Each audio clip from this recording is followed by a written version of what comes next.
జమ్మూ కశ్మీర్లో మళ్లీ ఉగ్ర అలజడి రేగింది. పుల్వామా జిల్లా ట్రాల్లో భారీ ఎన్కౌంటర్ జరిగింది.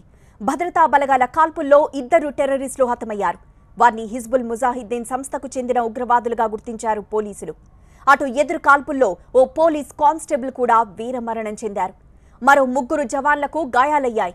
మరికొందరు ఉగ్రవాదులున్నారనే సమాచారంతో కుల్గాంలో సెర్చ్ ఆపరేషన్ కొనసాగిస్తున్నారు భద్రతా దళాలు.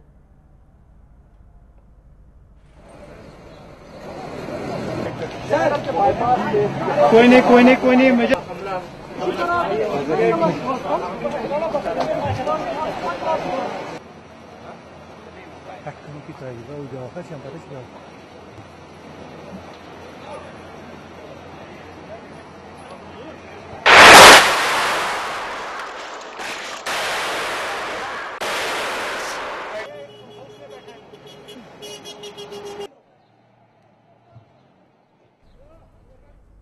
ట్రాల్లో ఓ ఇంట్లో నక్కున్నారు ఉగ్రవాదులు.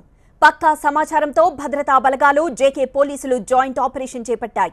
ఇంటిని చుట్టుముట్టిన భద్రతా దళాలు ఉగ్రవాదులపై కాల్పులు జరిపాయి. ముందు జాగ్రత్తగా స్థానికులను అక్కడి నుంచి తరలించారు. అనంతరం ఇరు వర్గాల మధ్య భీకర కాల్పులు జరిగాయి. ఉగ్ర దాడితో అలర్ట్ అయిన అధికారులు ట్రాల్లో హై అలర్ట్ ప్రకటించారు. పుల్వామాలో కూంబింగ్ నిర్వహిస్తున్నారు.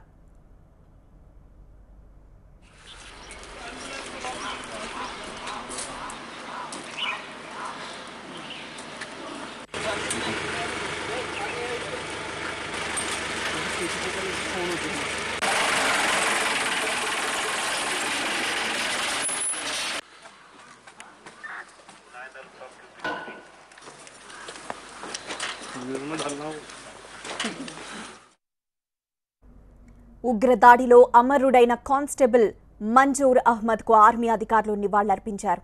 దేశం కోసం ప్రాణత్యాగం చేసిన అమరుడికి శ్రీనగర్లో కడసారిగా సెల్యూట్ చేశారు జవాన్లు. అనంతరం ఆయన సొంతూరుకు తరలించేందుకు ఏర్పాట్లు చేస్తున్నారు.